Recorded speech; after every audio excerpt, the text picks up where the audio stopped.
Հայկական գյուղմթերքը փչանում է Եվրոպայի ճանապարհին։ Ռուսաստանը չի ընդունում հայկական գյուղմթերքը։ Լարսում կուտակված են բեռնատարները, իսկ Եվրոպան, որը ներկայացվում էր որպես այլընտրանք, դեռ չի կարողանում փոխարինել ռուսական շուկային։ Եթե նախորդ տարվա առաջին 5 ամիսներին Հայաստանից Ռուսաստան արտահանվել էր մոտ 3 միլիարդ դոլարի ապրանք, ապա այս տարվա նույն ժամանակահատվածում արտահանման ծավալը նվազել է 21.5%-ով։ Ռուսաստանն էլ Հայաստանի արտաքին առևտրում նախկին 35.1%-ի փոխարեն այժմ զբաղեցնում է 28%։ Ամենամեծ հարվածը ստացել է գյուղատնտեսությունը։ Նախորդ տարի հայկական բանջարեղենի գրեթե 98%-ն արտահանվել էր Ռուսաստան, ավելի քան 142 միլիոն դոլարի ծավալով։ Իսկ այս տարվա մայիսից ծիրանի, լոլիկի, վարունգի, ելակի եւ մի շարք այլ ապրանքների արտահանումը կանգնել է լուրջ խոչընդոտների առաջ։ Նույն իրավիճակում են նաեւ ծաղկաբույծները։ 2025 թվականին Հայաստանից արտահանված վարդերի մոտ 90%-ը վաճառվել էր Ռուսաստանում։ Սահմանափակումներից հետո ջերմոցային տնտեսությունները կորցրել են իրենց հիմնական շուկան եւ կառավարությունը ստիպված է եղել ընդունել արտահանման աջակցության ծրագիր, որի ֆինանսավորման մի մասը տրամադրել է Եվրամիությունը։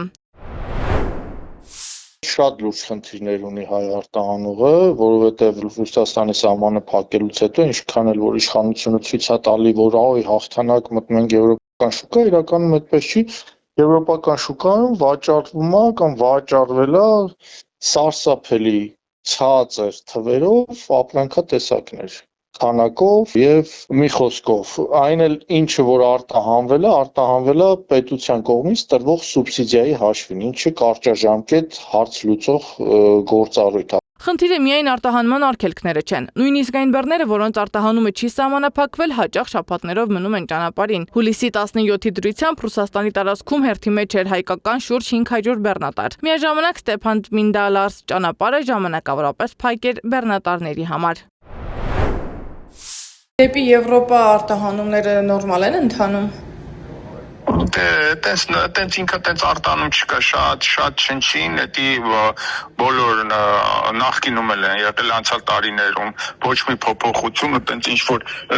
տենց ամպագորգորդ հայտարարությունները ոչ մի բան չի համապատասխանում։ Ռուսական կողմը սահմանափակումները բացատրում է բուսասանիտարական պահանջների խախտումներով, իսկ Հայաստանի կառավարությունը որպես այլընտրանք ցույց է տալիս Եվրոպայի ճանապարհը։ Սակայն այսօր Եվրամիության մասնաբաժինը հայկական արտահանման մեջ ընդամենը 7.9% է։ Թեև Եվրահանձնաժողովը Հայաստանին ավելի քան 50 միլիոն եվրոյի աջակցություն է տրամադրել ռուսական սահմանափակումների հետևանքները մեղմելու համար, արտահանողները վստահեցնում են, եվրոպական շուկա մտնելը դեռևս հեշտ չէ։ Երկար մաքսային ստուգումներ, լրացուցիչ փաստաթղթեր, սահմանային տերմինալներում սպասումներ եւ թանկ փոխադրումներ, այս ամենը բարձրացնում է հայկական արտադրանքի ինքնարժեքը։ Եթե ենթադրենք մտնեն եվրոպական շուկայի սուբսիդիաների հաշվին առնեն, դրանից մենակ պետությունը տուժելու են բոլոր հարկատուները, էլի։ Իսկ տնտեսվարողը պետք է ինքը պետությանը փող տա, ոչ թե պետությունը տնտեսվարողին փող տա, էլի, մի քիչ հասկանում եք, դա նորմալ չի։ Ու այս պարագայում դրա համար եւ ծաղկի աճեցնողներն են կանգնած փաստի առաջ ու տոննաներով ծաղիկներ են, հազարավոր քանակությամբ ծաղիկներ են այրում, ոչնչացնում։ Եվ լոլիկն այսօր սուպերմարկետներում մինչև 90 դրամ գնանկում ունենում։ Թանկացման հետևանքն արդեն տեսանելի է նաև եվրոպական խանութներում։ Գերմանիայում բնակվող հայերը պատմում են, հայկական ծիրանի 1 կիլոգրամը վաճառվում է 10-ից 15 եվրոյով, մինչդեռ նույն խանութներում իսպանական ծիրանի գինը մոտ 2 եվրո է։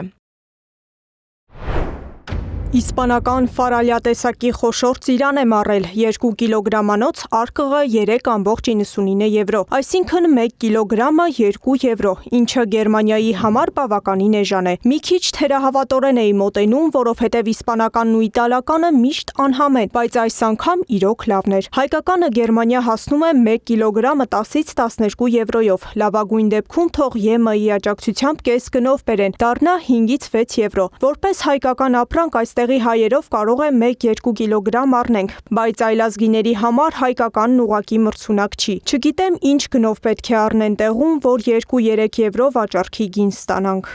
Միաժամանակ մամուլում տեղեկություններ տարածվեցին, թե Եվրոպա հասած հայկական ծիրանի մի մասը փչացել է։ Էկոնոմիկայի նախարարությունից ասացին, նման տեղեկություն չունեն, իսկ արտահանողների բարձրացած խնդիրների վերաբերյալ մեկնաբանություն ստանալ չհաջողվեց։ Գերատեսչությունում նշեցին, որ համապատասխան բաժնի ղեկավարը արձակուրդում է, իսկ փոխնախարարը զբաղված։ Սեդա Մակարյան, Գեղամ Ղազարյան, ABC Media։